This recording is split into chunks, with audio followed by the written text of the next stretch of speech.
Tonight, as families gather across our beloved nation, from the shores of Keita to the savannah plains of Bolgatanga, from the forests of the western region to the vibrant streets of Kumasi and Accra, I extend my warmest wishes to every Ghanaian, wherever you may be. A happy new year to all my fellow citizens. Exactly 6 days from now, we shall mark the first anniversary of the sacred oath I took before God and country. It was a solemn commitment to reset Ghana and build together the nation we all deserve. I can confirm. I welcome you once again to S.K.M Media Survey. You know, today is on the 3rd of January 2026, and the President of the Republic of Ghana, His Excellency John Dramani Mahama, has, come out to his first, nation address. And come on. President John Dramani Mahama is one of the best leaders that we have in Africa right now.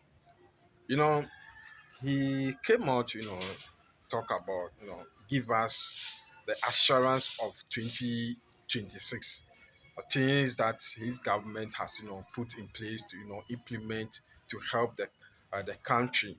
And, some of the part that when he was, during the speech that got me emotional. There's no MPP Ghana, there's no NDC Ghana, there's no PPP Ghana or what party. We are all Ghanaians. So we have to, put our differences aside and, build a better Ghana. And he calls on the youth as well, because the youth of the country, because every country that you go in, the future based on the youth. And nowadays, you see that the way the youth are disrespecting our leaders and, the chiefs, simply because they thought things were not going on well the way they want it to go. So most of the youth, when they take phone or camera, they just, say their mind or insulting the leaders and all that. And that will not help us to build a better Ghana. So he's calling on we, the youth, to also be responsible and be creative so that we can, do something to help our, country. And he's calling on all the chiefs as well and the traditional leaders, the chiefs, those that are selling land for 3, 4, 5 people. They have to stop to make peace in their community. Guys, I don't know what you also think about this. Finally, Ghana is exiting from, IMF. We are not going to IMF to, take money from IMF again, but rather we will use our resources to, build our country, Ghana. In case you are new here and you haven't subscribed, don't forget to, subscribe to the channel and watch it.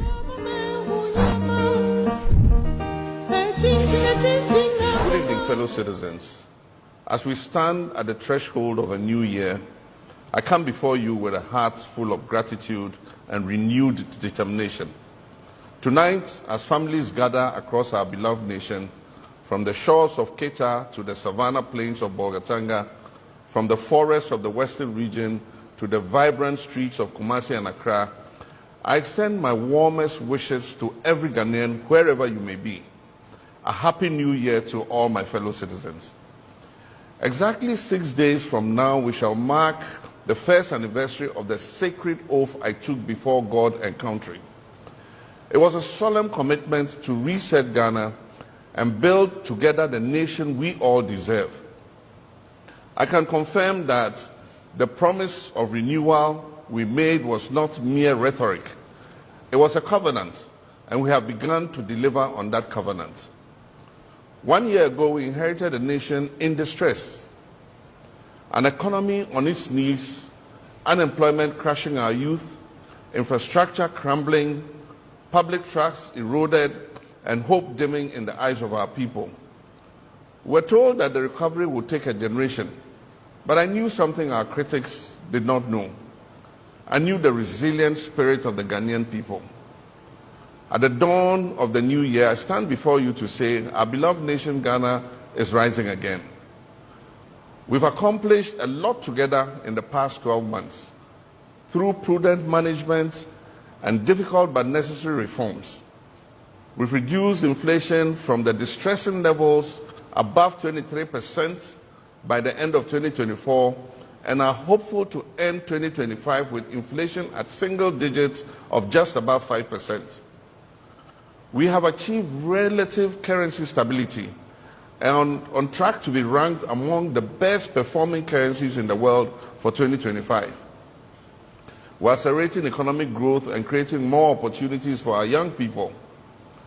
We've restored business confidence and have seen a significant increase in both domestic and foreign direct investment. We've restored Ghana's credibility with our international partners, successfully completed the renegotiation of our debt obligations on terms that protect our sovereignty while at the same time ensuring sustainability. We're beginning the process of exiting the IMF program with dignity, not as supplicants, but as partners. Our young people are Ghana's greatest assets. We're beginning to see significant growth in sectoral performance. Construction, manufacturing, agriculture, and services are showing very strong growth. This is creating a new opportunity for decent employment for our youth. Infrastructure is the backbone of development. We have begun the rehabilitation of over 2,000 kilometers of roads nationwide. We've restored a consistent supply of electricity and are expanding the rural electrification network to more than 1,000 additional communities. My countrymen and women, Ghana's image on the international stage has been positively boosted by our well-acclaimed reset agenda. This reset involves a new way of looking at things both domestically and globally. Domestically, our reset agenda is seeing a resurgence of faith in our democracy. It is delivering a leaner and more efficient administration. It is yielding greater accountability in government and a re-energized fight against corruption. At the 80th session of the United Nations General Assembly, I took the advantage of the global platform to share Ghana's vision with the world. The Accra Reset Initiative is a comprehensive framework for the sustainable transformation of our global governance system. This vision will address the inequalities in the current global system and reset it to create greater opportunities for Africa and other countries of the global south. Ghana's call for a global reset will address interconnected challenges of our time, and I'm committed to leading it alongside other world leaders. This is our moment. This is Ghana's moment to lead. To our fellow Africans across this great continent, Ghana's story is a part of Africa's renaissance. The challenges we face are not unique to us. They are the common inheritance of our shared history and the collective responsibility of our shared future. We in Ghana have proved in 2025 that democracy works, that peaceful transitions of power strengthen us rather than weaken us, and that African solutions to African problems are not just slogans but achievable realities. As Ghana rises, we extend our hands to our neighbors and our partners across Africa. Together, we can and shall build the Africa we want. Together, we can prove to the world what is possible when developing nations are given the space and support to chart their own course. We invite the world to invest in Ghana's transformation, not out of benevolence, but out of the enlightened self-interest in a more stable, prosperous, and sustainable world. My dear compatriots, as satisfying as our achievements of 2025 are, they are but the foundation. The architecture of the Ghana we want must now be built on this foundation. In 2026, we shall accelerate and expand. Every child deserves a world-class education. We'll continue digitalizing our schools and ensure every classroom has the tools for 21st century learning. We shall operationalize universal health coverage through the free primary health care program, ensuring that no Ghanaian is denied care due to inability to pay. Through the Ghana Medical Trust Fund, we'll stretch a hand of support to our people suffering from non-communicable diseases. We shall make Ghana food self-sufficient and transform agriculture from subsistence to a thriving commercial activity through mechanization, value addition, and market access. We're working to achieve 30% share of renewable energy in our national energy mix, reducing costs and protecting our environment.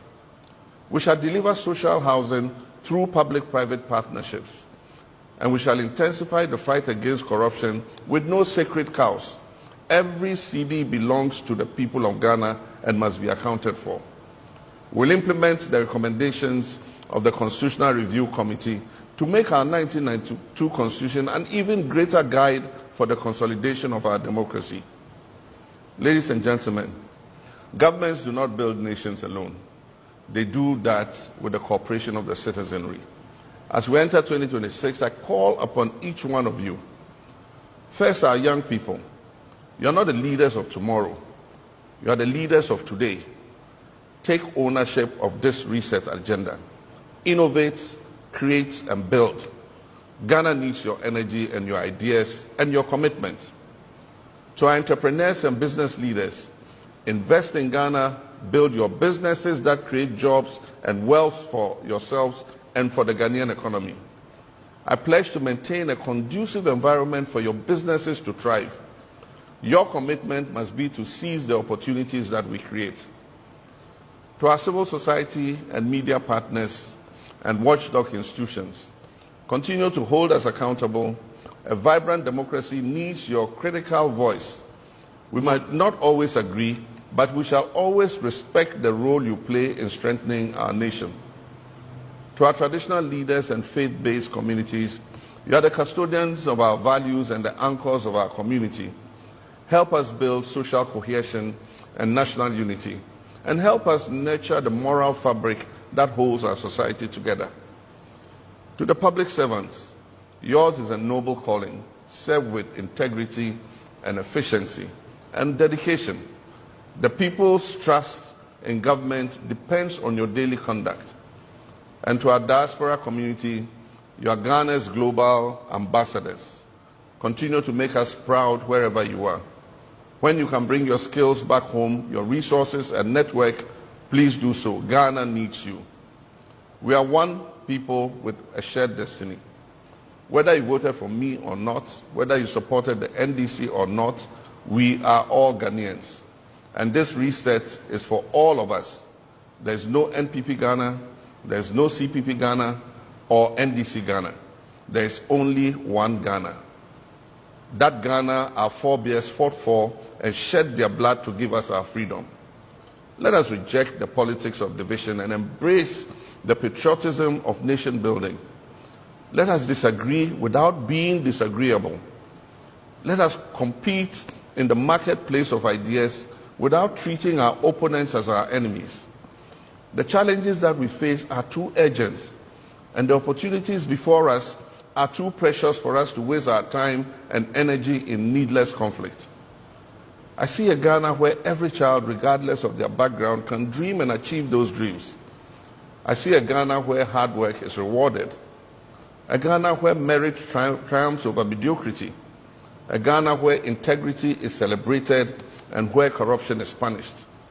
I see a Ghana where our young people don't have to risk their lives crossing the Sahara or the Mediterranean in search of opportunities, because those opportunities would abound right here at home. I can see a Ghana where our senior citizens live in dignity, and where our sick are cared for, and where our vulnerable are protected. I see a Ghana that is respected on the global stage for the quality of our democracy, the vibrancy of our economy, and the character of our people. I see a Ghana that is a light unto Africa and a beacon unto the world. This is not wishful thinking. This is the Ghana we're building together. This is the Ghana that is within our reach. As we enter 2026, let us move forward together with confidence, determination, and faith. Faith in God, faith in Ghana, and faith in ourselves. Let us build on the foundation we have laid, and let us work harder, let us dream bigger, and achieve even greater things. Let us prove that the promise that inspired our founding fathers and mothers, and the promise that has sustained us through trials and challenges is not just a promise, but a prophecy that is waiting to be fulfilled. May God bless you all. May God bless our homeland, Ghana, and make her great and strong. Happy New Year, and may 2026 bring us all the prosperity, peace, and progress that we deserve as a nation. I thank you, my countrymen and women.